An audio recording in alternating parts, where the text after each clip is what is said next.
All right. What is up, guys?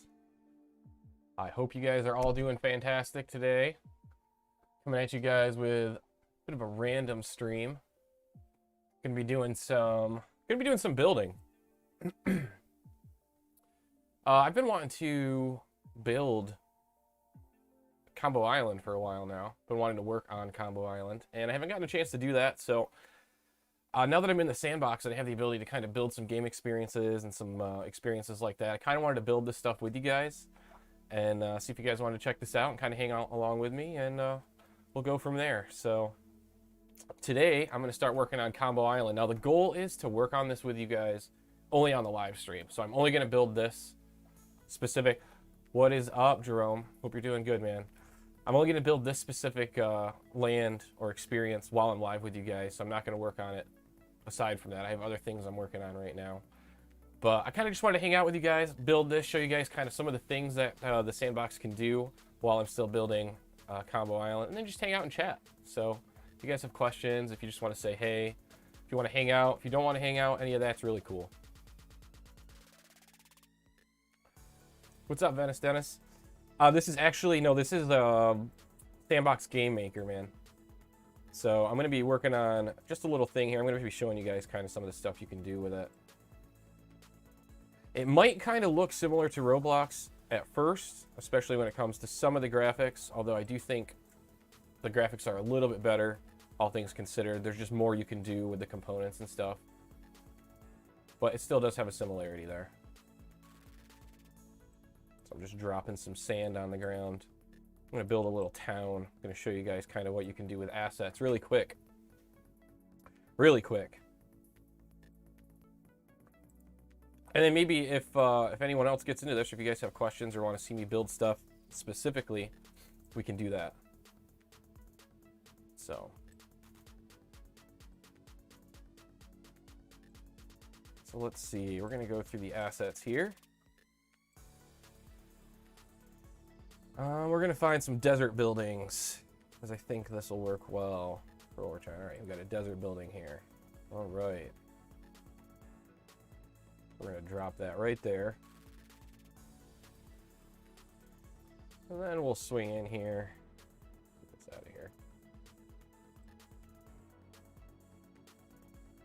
Oh, didn't mean to do that. Take that out of there. Put one right here. And I can rotate these after, guys. So I'm just going to drop them in place, and I'm going to kind of move them around and see what kind of stuff I can do. So this one looks good. I'm actually going to put two of these in because I like the way that looks. So the cool thing about this, guys, is that like there's a lot of components that you can use to combine things together. Like you see here, they have like a mod. This is a desert building mod. So I can basically put this like right up against this, and then it instantly creates a new type of asset or a new looking asset. Jerome, this would be the equivalent of 10 by 10 tiles in Earth 2. So it's 100 meters, basically 96 meters by 96 meters with a height of 128 meters, I believe. So quite a bit of height.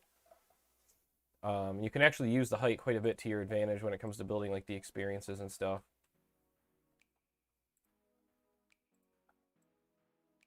So I'm going to put that right here. This guy, we'll move over here. I don't like that. There we go. We'll put it like that. So yeah, basically they designed this so that there's a bunch of assets available, but then you have the ability to go in and kind of manipulate things how you want to. And yeah, I mean, I think for the most part, they've created something pretty special here. I think the tools that they've provided kind of give people the ability to let their creativity reign supreme. You don't really need a ton of design experience. I mean, really the main gates to entry are ambition. You got to have an idea that you kind of feel strongly about, I think might translate well as a game. And then just, taking the leap to buy the land. Aside from that, I feel like what they provide is pretty solid. So then periodically what you can do is you can jump in to your game experience like this. So you can just test it out, see how stuff looks. I'm going to give you guys an FYI. I am running this stream from the same laptop I am working on this Sandbox Maker on, and I'm sure they're both pretty graphically intensive, so if there's ever any lag or anything like that, forgive me. I think so too, Jerome. It's very possible.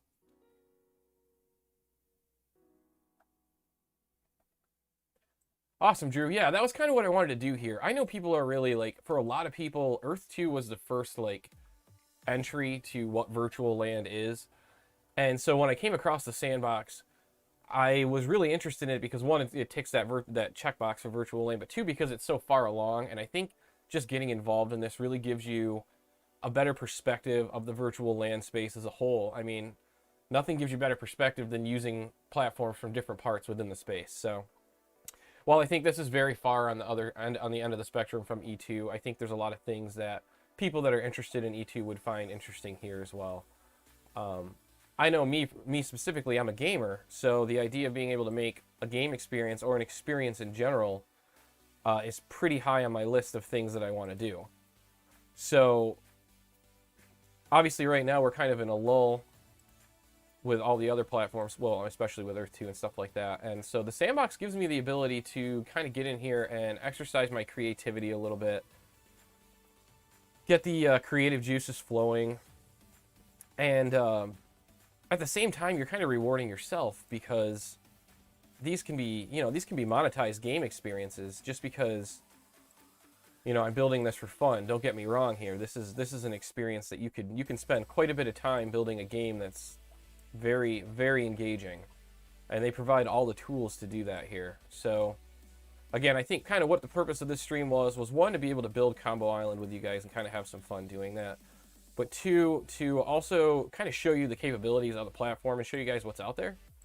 Because I think even though people are really into Earth 2 and we have some pretty hardcore Earth 2 fans or just virtual land platform fans in general, it's always good to check out some of the other stuff inside the space. So all right, guys, so as you can see here, I'm just kind of dropping my assets. I honestly have no idea what I'm even building here. I think there's a desert tower. I'm going to try to find it. There it is. That's cool. I'll put that right there. That's tall. It's pretty sick. We're going to put one on both sides, just because that's cool. Sweet. All right.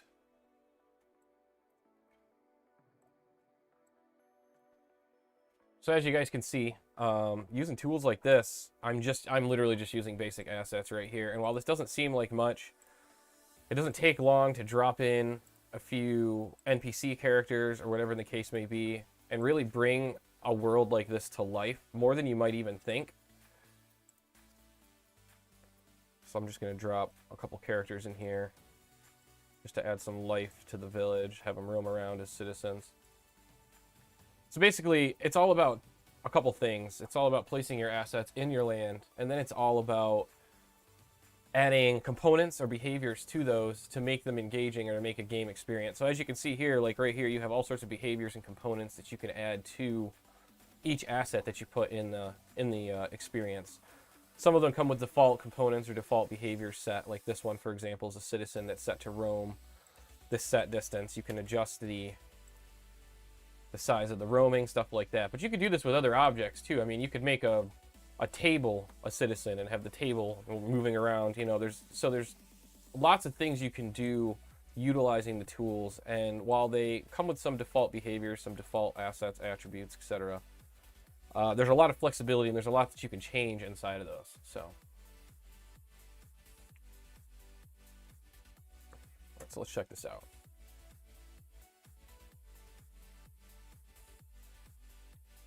I didn't turn health off, so I can technically beat these characters up right now.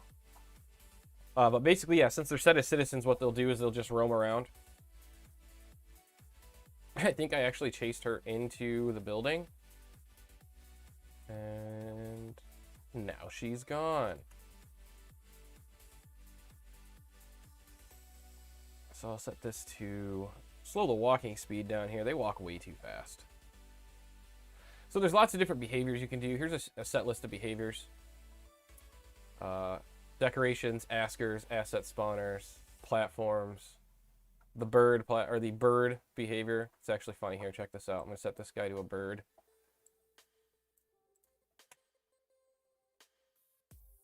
He's a bird. So the behaviors, a lot of them are intuitive, and they do things that would make sense. Obviously, it doesn't make sense for this guy to be a bird, but if that was a bird, it would look right, him flying in the air. But you can do all sorts of cool things like this. I mean, technically, you could make like a solar system, you know, by putting a bunch of planets up there, setting the bird behavior to it, and then having them all rotate around a single point. So it's using those kinds of tools to think outside the box. Scarab's Village from Stargate.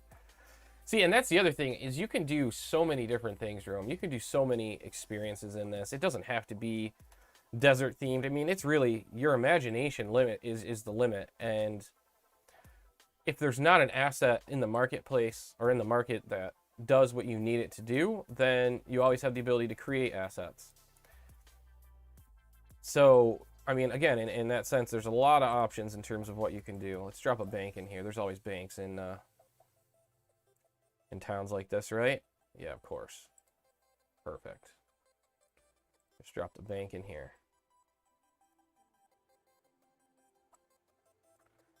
Rotate that around. Now, this specific asset, you can't go inside. You can't go inside and like use the ATM or anything crazy like that. But it's just another asset that helps flesh out the experience in your world. And it's just kind of an example of the complexity of things you can add. And they have a really large selection of assets right now too, guys. So, is this only viewable by yourself or open for others to come into your property? Can you briefly describe this possible here? What you anticipate being able to do? Okay, so as briefly as possible, this right here as it stands is only visible to me because I haven't published it to the gallery. This program specifically is called the Sandbox Game Maker. It's the program that people would download to build their game experiences with. You can also publish it to the gallery so that other game makers can check out your experiences, play test them, etc.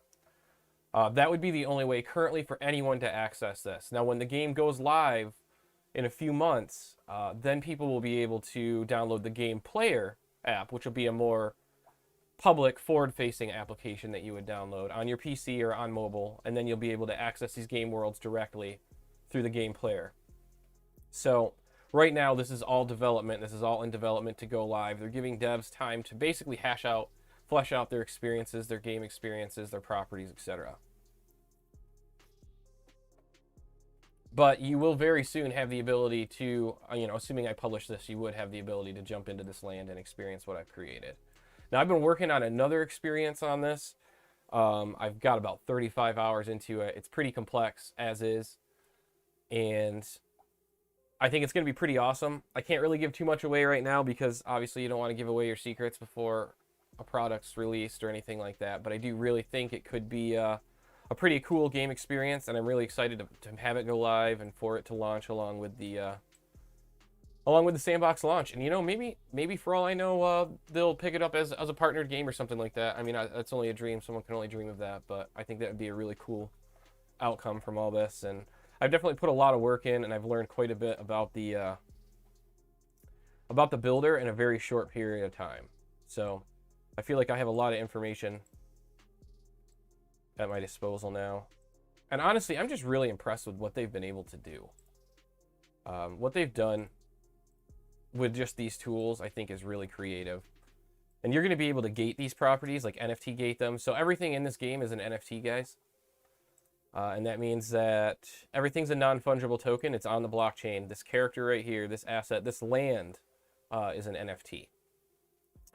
So one of the benefits of utilizing NFTs is that you could create NFT gating, for example. So let's say I want to charge access to this piece of land. I could basically make it so that a person needs to purchase a specific NFT in order to have access to this land. And then once they do have that NFT, they can come to this land anytime. Or you could make it a version of that where they have to pay a fee every time they access the land, depending upon what kind of experience you have, etc. And that's just an example. You don't have to gate your property. You could make it free to access. You could probably make, or you can make individual experiences within your land priced or gated specifically. So you could have a combination of free experiences and paid or NFT gated experiences. But by doing that, it just creates a lot. It opens a lot of potential. If someone, purchases an NFT ticket to your land and they decide they don't want it, it gives them the freedom to sell it on a third-party marketplace or on a second-party marketplace.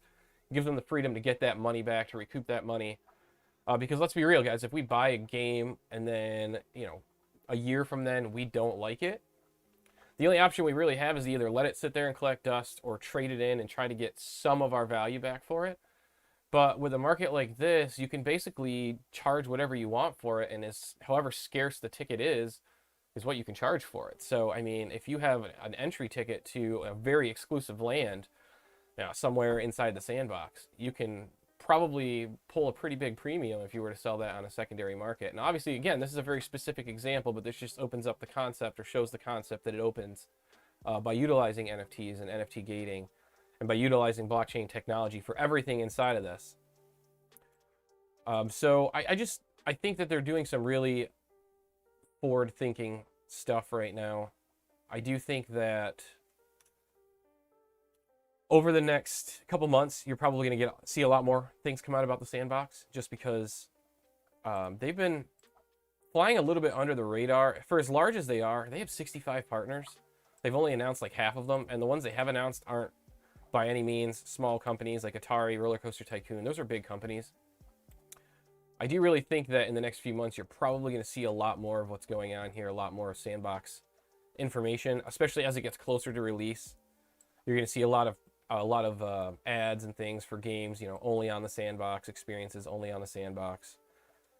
I know deadmau5 recently bought a property in the land, and he plans to do his own live performances there. So there's a lot of different experiences you can count on for sure existing, with probably many more being added very, very quickly.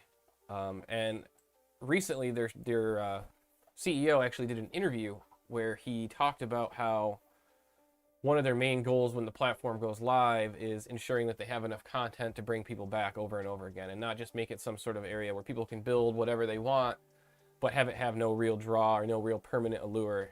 Whereas they really have a bunch of really great and talented game makers and asset developers that are fleshing out these extremely great games on the platform. So regardless what other people decide to do, there's a guarantee that these sandbox curated games and that these games and experiences created by those partners are going to be up to a certain standard. And so that's really what's that's what he was talking about there. And I think that there's something to be said for that. I think there's something to be said for making sure that your product is complete before going full in with it, and making sure that it's going to be a memorable experience for the user.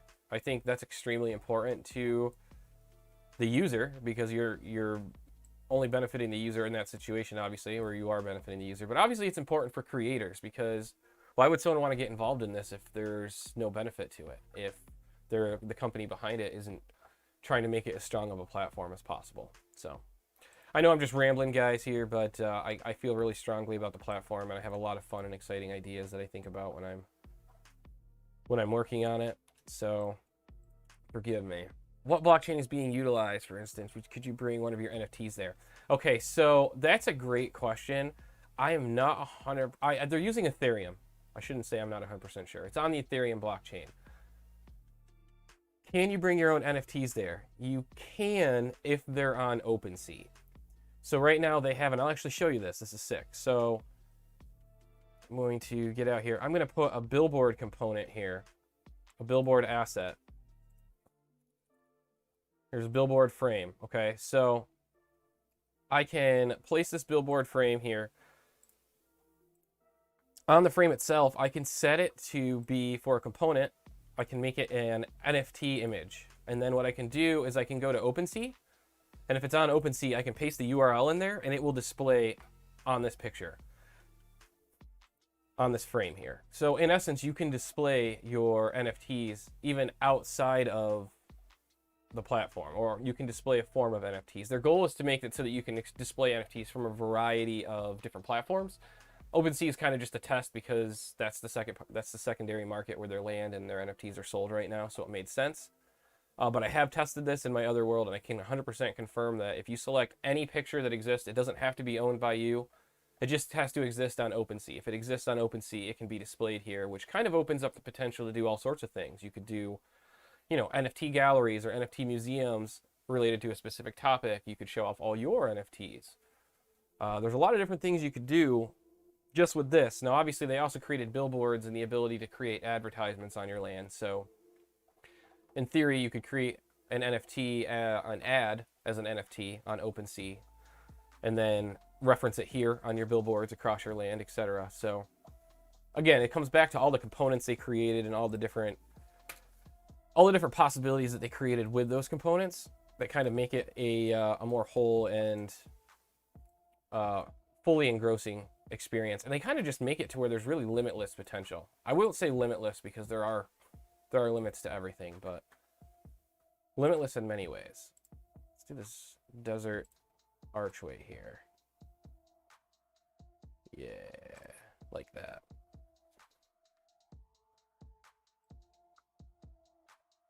I hope so too, Drew. I imagine they'll add wax. They'll probably add VV. They'll probably add flow. So I don't know if they'd have to add flow or a VV necessarily. They'd probably just add immutable in general. Anything hosted on the immutable network. So I see it happening. Obviously, one interest of metaverse platforms like this is to ensure that they're integrating and they're pulling in things from other platforms as much as possible. So it's in their best interest to be able to display your NFTs from everywhere here. So I think that's do a lamppost.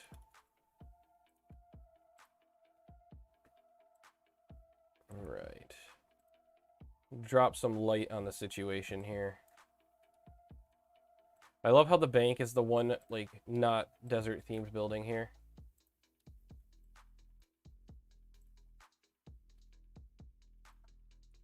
And we'll change it to midnight here.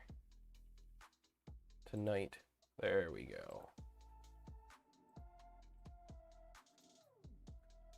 Oop, what am I doing? Let's test this out. Look at this guy. He's a bird.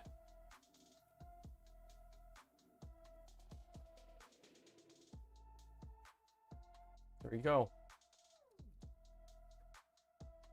We basically built a little, a very basic town with a guy that's flying like a bird. But it didn't take us but, what, a few minutes? So, and that's just with me talking. Obviously, if I were focusing, I could probably have done it faster. But that just kind of shows you the power that you have in just a few minutes, especially if you can use your imagination. And then from here, you have to flesh out the experiences. So you're going to be doing quests. You're going to be creating items that they drop. You're going to be adding speaker components to your characters to make everything more interactable and make everything alive and make everything feel like it's a part of a game world. And I think that's why everything I was saying, things come in phases. First, you kind of have to terraform your land, and then you want to add your assets and kind of flesh out the way you want your things to flow, and then you want to add your experiences and your items, your battles, etc. Paid land costing 0.3 ETH. That's not a bad deal. I paid 0.43 ETH for this, almost 1,000 in Ethereum at the time. ETH is cheaper right now too, so that's a really good deal on OpenSea. Also, there's going to be a public land sale. If you haven't seen my tweet from earlier today, I retweeted the Sandbox. There's going to be a public land sale 24th, so Thursday. And they're going to be selling, I believe, almost 1,000 lands. But they're going to be starting at 1,100 or 1,011 sand, which I believe is like $200 US currently, according to the conversion rate. Sand's like 19-20 cents. So $200 for a land's a really good deal. Obviously, you have to hope you can score the land before it sells out. But if you can get it, I think it's a really solid deal. I'm going to add a hawk here. So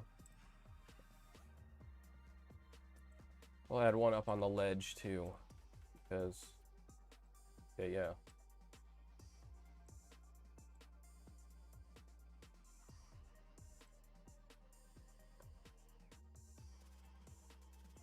Well, we are way off, aren't we? What are we even doing here?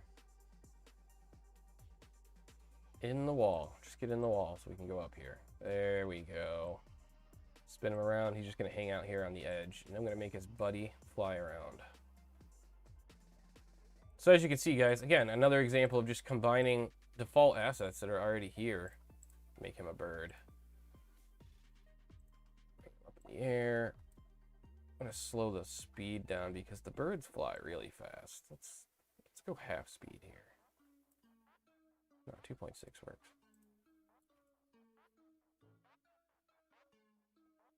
I love that he's still floating. The bird's flying.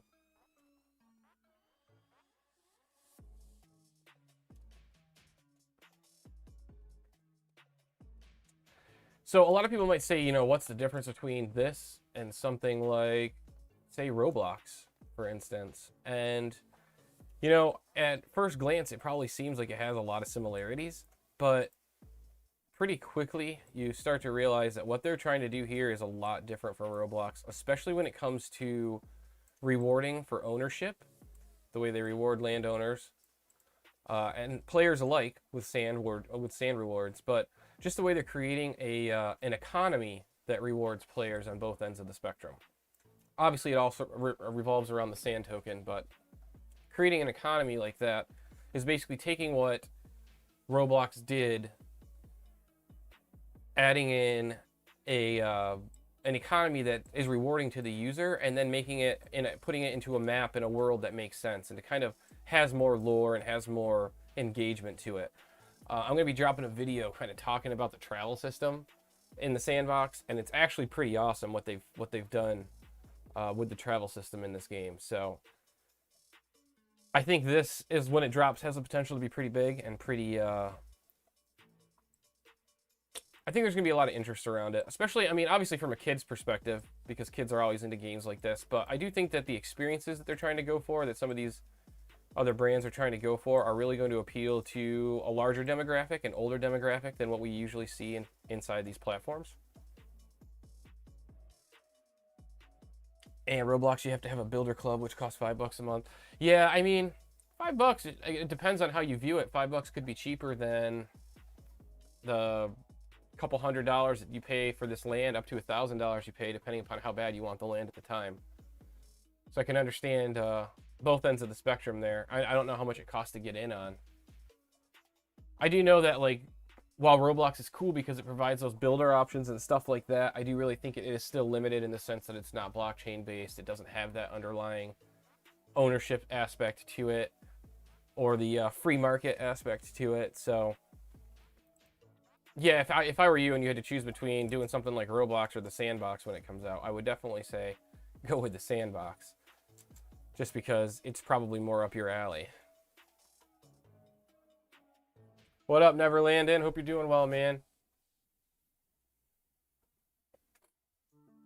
Just hanging out here. Just built a town real quick. Little desert town in the Sandbox. Was showing off, you know, what stuff looks like. How things look. How you can kind of make things an experience pretty quickly if you know what you're doing. So I hope you're having a good night, man. I'm probably going to be doing more streams like this, guys. Number one, I want to be able to build stuff like this with you guys and show you guys this kind of stuff, because if I'm spending time doing it, I might as well do it with you guys. I might as well build with you guys. But also because there isn't a ton of content regarding some of the things on this platform that I think people need to know about. I had a really hard time finding out how to do some things. And so from that perspective, I think it would be really beneficial to other users if there was something out there that just kind of highlighted some of the little things that I was looking for that I haven't really seen highlighted yet. Now, I will say that the devs for this game do a really good job keeping everyone informed on what's going on. They do live streams like 3 times a week. And so you can ask your questions, they give you tips, hints, etc. And I've gotten a lot of helpful information from those dev live streams. But they're long. And so if you're looking for a piece of content specifically inside of that, it can be hard to find. So I'm going to start focusing on some of the things that they've been talking about on those dev streams that I think are really important pieces of information that kind of get buried inside everything else. So hopefully you guys like that. I'll still be coming to you guys with information on other platforms like Earth 2 and stuff like that as information becomes available. Obviously things have really slowed down, so Never landed. I know, right? What a novel concept. Devs that communicate with their users. But yeah, no, they do a really good job communicating, and they stay very engaged with the community. I think that's obviously key to making sure people understand what's going on. You know, so.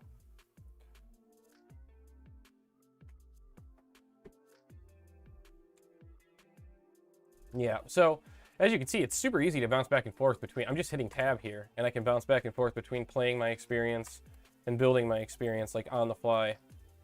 So it's pretty intuitive. Drop some trees. I have spent a good amount of time in this game so far doing just random things to the point that I've gotten very comfortable using it. Alt is your best friend. Holding Alt anytime you're using the mouse is going to be like your best friend because it lets you do this. When you left click, you can rotate. And then if you use the center wheel, you can move it in a straight up or down, left or right. So between those two movements and the scroll wheel, just zooming in, you can do quite a bit, but it takes a little bit to figure out. Like any application, any program takes a little bit to figure out. Hope you guys are all having a fantastic night. I know this is different. I know coming at you guys with a live stream is really weird. It's weird for me too, guys. It's weird for me too. I'm used to sitting there and talking for like 20 minutes, 25 minutes, editing it down into something that is consumable, and then that's it. Just going along on my day, or about my day, on my way. Other things that rhyme with A. So yeah, live streams are different. Live streams are fun though, and I've been having a really good time with the ones I've done before, and I really want to make it an effort to hang out with you guys more like this. I know other people do live streams too, so I probably won't be streaming at the same time as some of those people, especially like Guidebook Gaming. I know he does streams at 9. I know a lot of you guys watch him 9 p.m. Eastern time, so probably won't be doing it then, but I would like to get consistent here. I did let the Sandbox team know that I was going to be doing these live streams, and they did ask me to reach out and, you know, talk with them about, you know, discussing, covering further things on the platform and stuff, and I'm definitely going to reach out to them and talk to them. I kind of wanted to do this stream as a test, see what kind of interest people presented or people showed in the platform, kind of just get the feels out, see what it's like streaming the Sandbox. I've never actually streamed building anything like this before, so it's really different. Granted, it's not too complex, it's just different. So, you know, it's a trial period, but again, I like bringing you guys engaging content, and I like, most importantly, I like bringing you guys content that I think will be useful to you guys. And I think that the Sandbox is a very useful platform because I think it is the first metaverse that's fully fledged out. It's fully there. And I think that's a huge deal right now in a space where there's a lot of speculation, there's a lot of what ifs, there's a lot of hopefullys. And as it transitions into an actions speak louder than words type of space, I really do think that it's important that platforms be moving this direction like the Sandbox already is. And so just seeing how far ahead they are really just gets me excited and makes me want to bring this to you guys, because I know there's a lot of people that got involved in Earth 2 and other virtual land platforms because they're gamers and they want to build experiences, they want to build engaging games. Memorable games, memorable experiences, and for them, this gives them that opportunity right now. And we don't know how long it's going to be till that's available on other platforms. So I thought that was very valuable. I thought that was really important, and so I'm obviously going to bring that to you guys. And if you guys have questions, hammer them away. If you don't have questions and you just like hanging out, that's awesome too.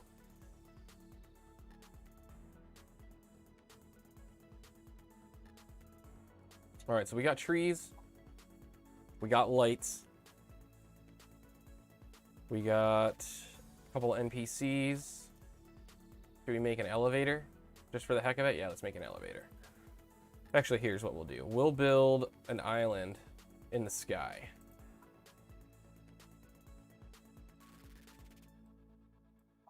So we're gonna set the width and the depth to 1, height to 12. We're just going to go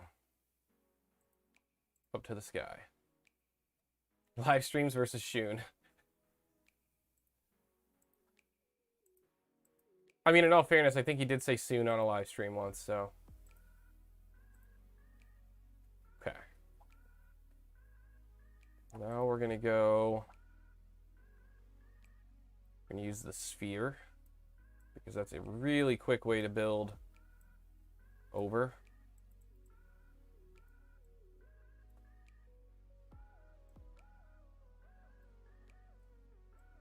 Sweet. Okay. Oh, no, didn't want to do that. So go to free. We're going to delete this. Here we go. We got a floating island. Aha. So now what I can do is I can build a moving platform to get up to that island. And since there's more verticality inside the sandbox than there is length or width, because it's 96 meters wide, 96 meters long, but 128 meters high for a single land. Because there's more verticality, you should take advantage of that. So, I mean, if you end up building your land, I would highly recommend, taking advantage of verticality to the fullest. Because you could literally cram something 3 or 4 times the size of even way larger than that. Exponentially larger than the size of whatever you're building on a standard plane, this single plane like this. So get this out of the way of my beautiful elevator. All right, we're going to drop it right here. We're going to have it rise up to this platform. What are we going to do for the elevator? So you can make anything a moving platform. I'm going to make something that looks like it makes sense. We'll do concrete floor tile small. We'll do a flying carpet. We'll do a rug. Flying carpet. I'm going to try to line it up here as best I can before I set the motion.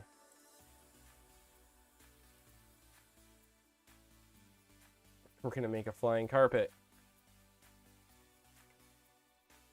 All right, we're going to make it a platform. No, we don't want it to go there. We want it to go up. Is that up? It is up. We want it to go 40 up. Is 40 up too high? Let's see. Oh, we lined that up. Good. That is right where it needs to be. 40 is way too high. Still too high. Gonna go 27. That'll work.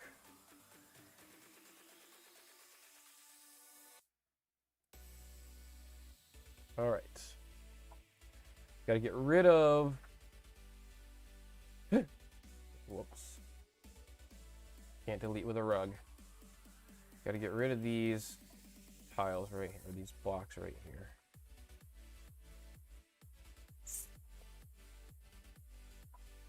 Make sure that we turn the elevator on. So how are we going to turn the elevator on? I think we're just going to make it run automatically. Let's see. Here's what we'll do. We're going to place a small desert bush. Bear with me here. This desert bush is going to be not one of those. Component. It's going to be a speaker. It's going to wait for entity. It's going to detect entity. And we're going to have it send a message when it detects the entity. We don't need it to say hello, so we're going to remove that part of it. We can also have it send an underlying, like an API message. And we're going to have it send the message... no. Elevator on. Okay. Detects entity. It's detecting an avatar. When it sees the avatar, it's going to send up a message, which is nothing, so it doesn't matter. But the underlying message is elevator on. Doesn't need to be a plant. I don't even care about that. Okay. So now what we're going to do is we're going to go to our awesome component here, or our platform, and we're going to add the toggle behavior component. We're going to have it turn on when it receives the... Where's elevator on? Got lots of other... There we go. Elevator on. Initial behavior's off. So this is going to be off, and it's not going to turn on until it receives a message, elevator on. It's not going to receive that message until an avatar is in close proximity to that bush. And then when it receives the message, it's got a wait duration of 3 seconds. So it's going to wait 3 seconds before it moves, which should be enough time, fingers crossed if we did this right, for me to get to it and get on it. All right, here I am. I'm on it. Let's see if it triggered it. Okay, yes, it did. And it's doing all sorts of funky stuff. It worked. Moving really quick, but it worked. There we go. We just made an elevator. That's pretty sick. Didn't take but a couple seconds. So you use verticality. I think that might be a bug with the elevators right now, the way it's glitching like that, but I'm not sure. So you take verticality and then you combine it with things like moving platforms, and you can understand how you can make a much larger experience on even just something like this. Now I don't have anything set to turn this off, so it's literally just going to keep running. I could have a switch over here that I could come activate, like some sort of object or toggle switch. I could have it send a message to turn this back off. That's an option. Or we could just let it run forever. The endless magic carpet. So another really useful thing about elevators or platforms in general is that you can make them a parent object and you can make other objects child objects to them. And that's something you can do with basically any asset in the platform. But you take an object, make it a platform, a moving platform, hide it underneath the ground, attach a animal, a vehicle, whatever the case may be to it, set it off on its way, and then, you have cars moving up and down the street.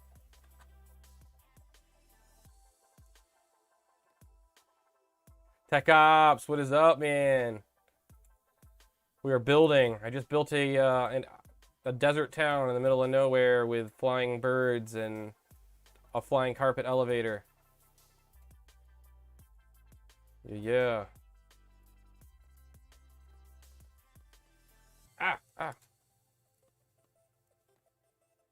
Yeah, I think that glitch with the elevator has something to do with the speed it's moving, but I'm not sure. So on top of that, guys, you can change like global parameters for your level, like the camera angle that the character has, and there's all sorts of. You could do an angled top-down view. You could do a top-down view like the old Grand Theft Auto from back in the day. You could do side scrollers. Just changing the camera angle opens a whole new set of options. So you have controller settings, ambience, like the lighting and the sound. You can have music playing or not playing. Obviously, I'd recommend having some sort of sound playing to increase the enveloping experience. See, I can change it from midnight to noon. Now it's high noon in the desert, and it's hot. I'm probably thirsty or something. Why is it doing that? I don't know why it does that. I'll have to ask the devs in the Discord why it does that. I think it's a speed issue. Ugh.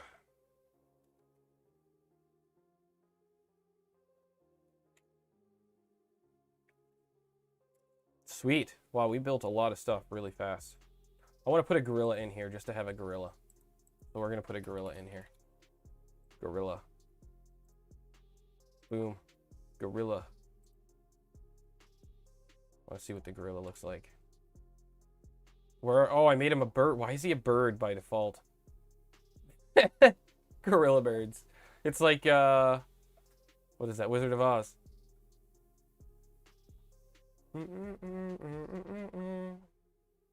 That is kind of funny. I get to click things. I do get to click things. It's nice being able to click things.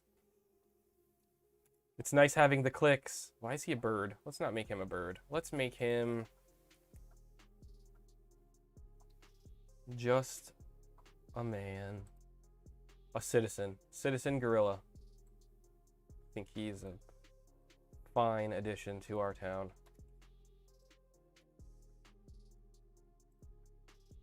Love it. Let's check him out now that he's not a bird. Hi, buddy. Are you shaking hands with Jane Goodall here?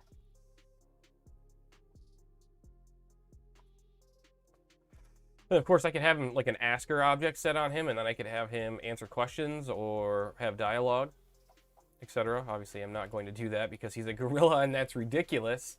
But, Oh, I can kill him. I don't kill the gorillas. You didn't see that. PETA, don't hurt me.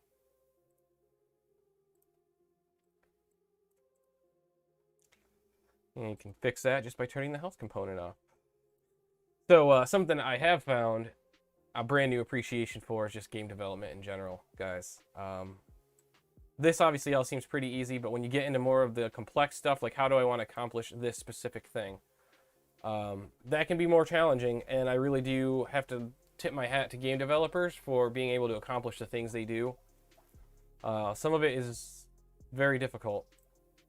Very difficult. So...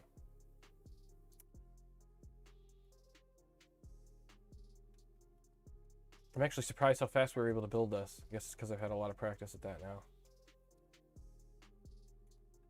Platforms. So I actually saw a live stream the other day from something that I thought was really cool.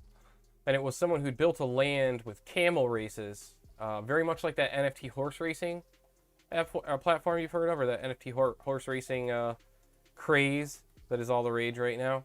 Basically, they made a circular track, and they have... I think it was 5 camels that race around it.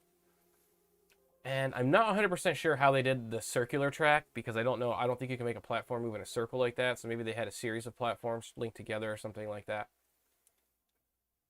But it was really cool to see them create this race that had random hazards. So randomly the camels would slow or they would stop. So you would never know what camel was going to win the race. And then you could bet on the camels with sand tokens, and then if you won, obviously you win. If you lose, you lose. But creating like camel race betting, stuff like that, was just really crazy to see that someone had used these components to make a race that not only works the same every time, but also has randomized hazards and all the things that you'd expect from a race itself. And so I really liked that concept so much that I may actually incorporate something similar, though not quite the same, inside of one of my game experiences. We'll have to see.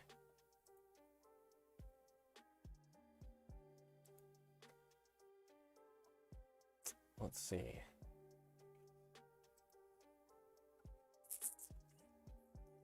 Gotta throw a dumpster in there because, I mean, we'll put it on the back, though. No, yeah, we'll put it on the back. Trash is out back, man.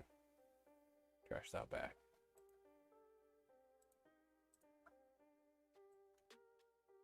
Yeah. Nope, too far. And then we'll drop some grass.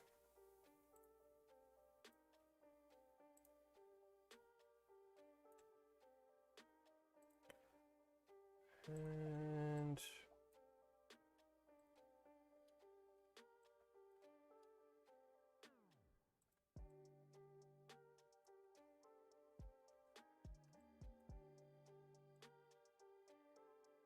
there we go.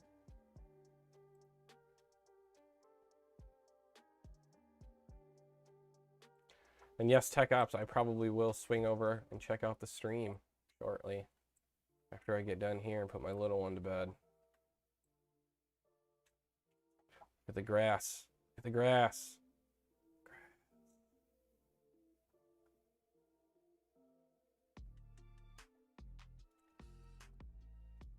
I feel emotionally attached to this town now.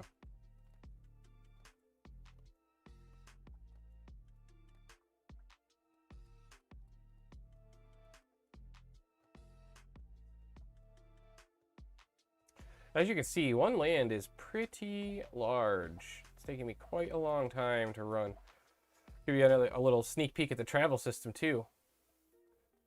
Look at that. If you get to the end of your land, you can just jump to the next one.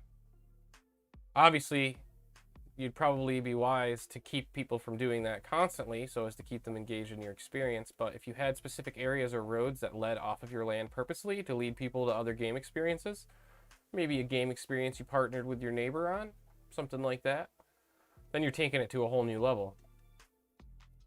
So that's just one of the ways you can travel. A couple of the other travel options haven't been revealed yet or aren't live yet. This isn't actually even live yet because obviously the Metaverse isn't live and this isn't published to the Metaverse. But once it is, I just hit E and boom, I jump right across to the next land, whatever that might be. So there's a way of exploring that way. You could just jump from land to land. I mean, I'm sure at some point there's going to be a record for the person that makes it across the sandbox the fastest. jumping from one game experience to the other, or the first person to make it all the way across the Sandbox metaverse without accessing a game you have to pay for. Something like that. I mean, there's going to be all sorts of crazy things you can do. It's just another reason or way that they're making it like one living, breathing world that is just a series of experiences all inside this larger universe. And you can make all sorts of different weapons and armors and helmets, and I mean, if you want to make glow sticks for people, you can do that. It's all about making things that might be what you're looking for, but that fit inside of the existing components and options that they offer. That's really all it is. You guys should, yeah, I mean, you're welcome to just hang out and watch me build stuff, man. I'll start taking requests on the stream. You guys can tell me what you want me to build, and I'll build it for the next stream. Or we can use it to make little, like, animated shorts.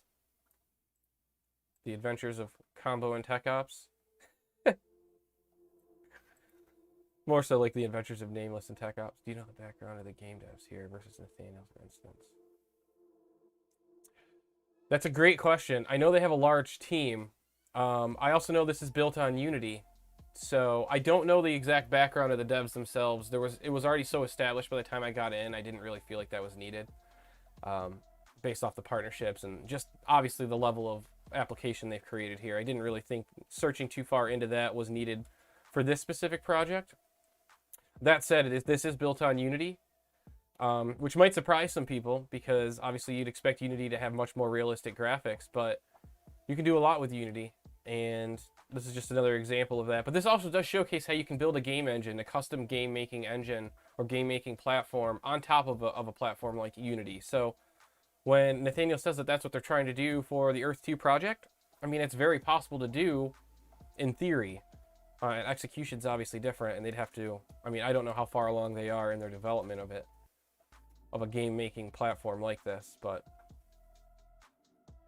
I don't know how long this took to develop. I do know it's been live since 2019, like you've been able to buy lands, and the Game Maker Alpha has been live since at least last year. Oof, that is a gnarly bug to change that. So, yeah, it's been live for a little bit, and it's not like the actual game multiplayer doesn't go live until at least the last quarter of this year. So, I mean, it's been around that long, still hasn't gone live yet.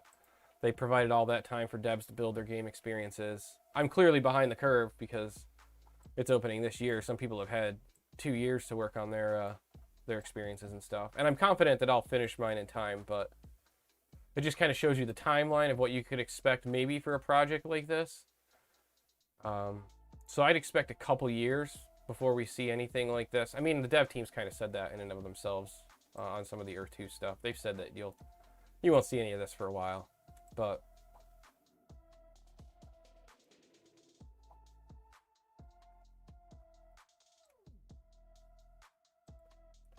again, I kind of think that this sort of highlights how graphics don't necessarily matter as much as some people would think they do. I don't know why this guy and this gorilla are so close to each other, but it looks weird because they're like, there we go, meshed into each other.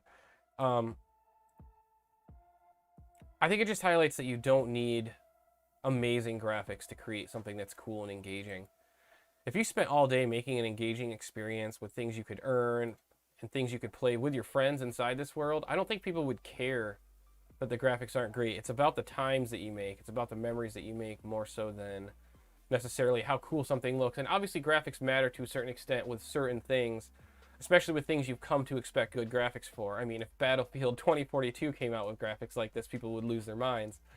But when it comes to a metaverse experience where you give people a level of creativity and freedom that hasn't really quite existed before, I think this is extremely impressive, what they're able to do here.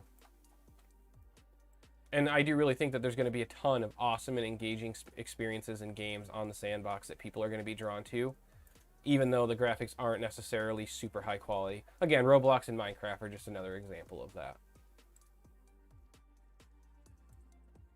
I do really kind of like this little town. It kind of looks cool. We'll build like a mountain or something next to it. Oh, that was not cool.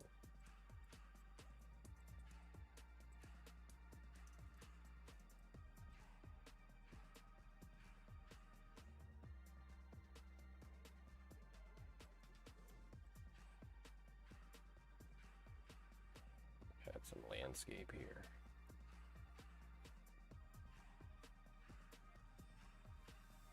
Yeah, I will have to look a little bit more into the dev's background, Drew. I really haven't done that. Honestly, like I said, I would have only really done that if I was concerned, if I was either super curious about how they made it, which it kind of makes sense, it's not like anything mind-blowing graphically, or if I was concerned about the legitimacy of the platform, which are things I'm not really concerned about, so I haven't really taken the time to dig into devs and things like that. But I've seen them. I've interacted with a few of them in Discord and in their live streams on YouTube, and they seem like really nice people, really willing to help, really intelligent individuals. It's also important to remember that it started with just a dev team that built the platform itself, but once that was done, I mean, you don't necessarily need a bigger team to work on the game maker or the voxel edit program that they have. You really need a bigger team to build assets and to build game worlds and experiences. So that's kind of what they've been doing, is they've been working on partnering with people. They've been working on bringing people into their partner program, to their ambassadors program. One, trying to get the word out, and two, trying to find creators and artists that are both good at creating voxel designs, voxel assets, but are also good game makers, level designers, things like that. Because that's really what they need, is now that they've got this platform here, they need the experiences to go along with it.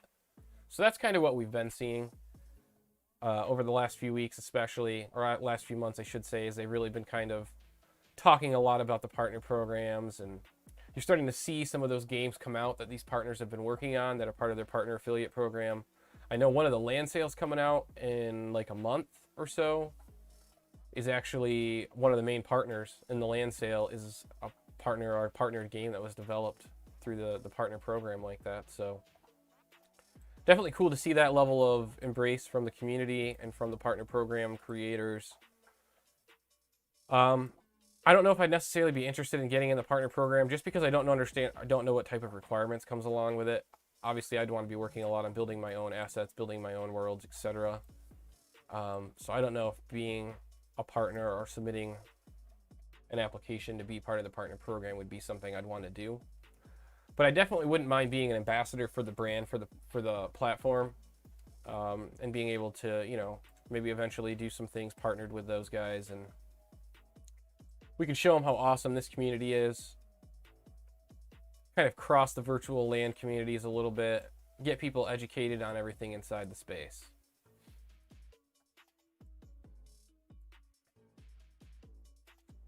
All right, so we've got our town, we've got our hills. Should we add some water?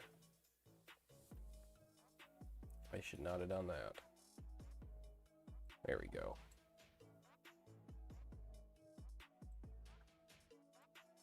Whoops.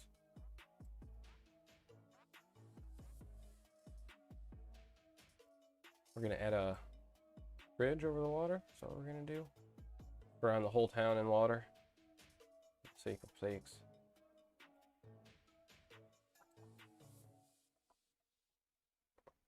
And we'll actually give this an edge.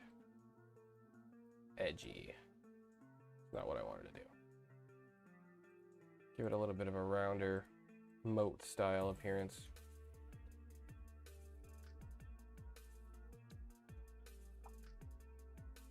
If you're just joining me, we are doing something super important, which is absolutely nothing. We are building a moat. Why? Just because I wanted to build a moat. It's the joy of the sandbox. You can do whatever you want. So another cool concept that I was thinking of the other day was how cool it would be to, you know, create a game experience on your land.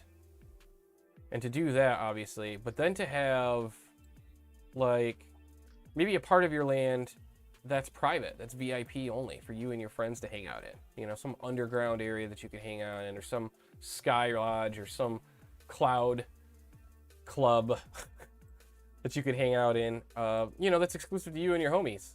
I think that's really cool, and it's just another level of depth that you can get to the platform itself. Not only can you do things that are engaging experiences for others, but you can do things that are cool for yourself. You know what I mean?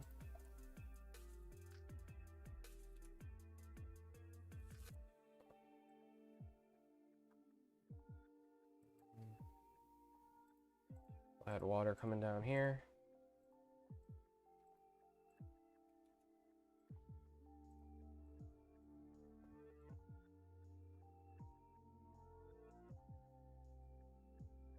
No. Water is probably the least enjoyable thing to work with in the game because it's like translucent like this. It's a little difficult to manipulate, but once you get the hang of it and once you figure out how to work out your movement system, it's not bad.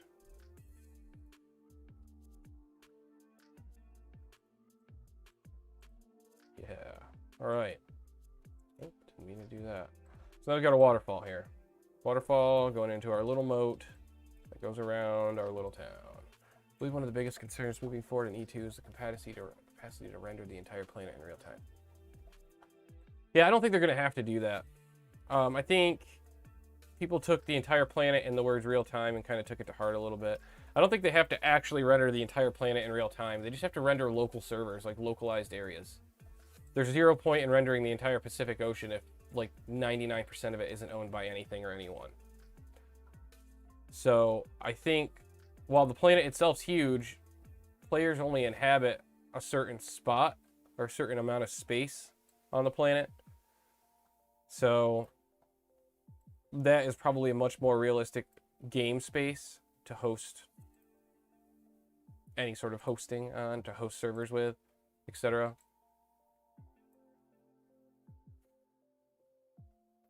Anything like that would absolutely 100% be server based. They'll probably have servers for different countries, servers maybe for different provinces or states within each country. It's definitely going to be server based.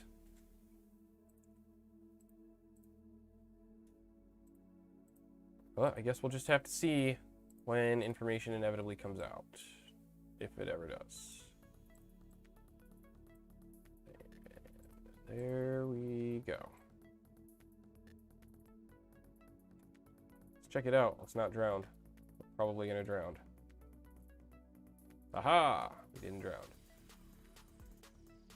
Woo! Water slide. Not deep enough to drown.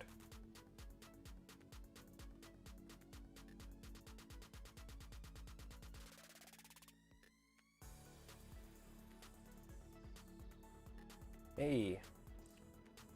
Alright guys, so how long have we been live here? We've been live for an hour, which is about what I wanted to do for today. I kind of just wanted to do an introductory stream, show you guys kind of how the Sandbox Game Maker works, show you guys how fast it is to make something, mess around a little bit. Maybe in the future we can do some requested stuff, we can build some more elaborate theme stuff.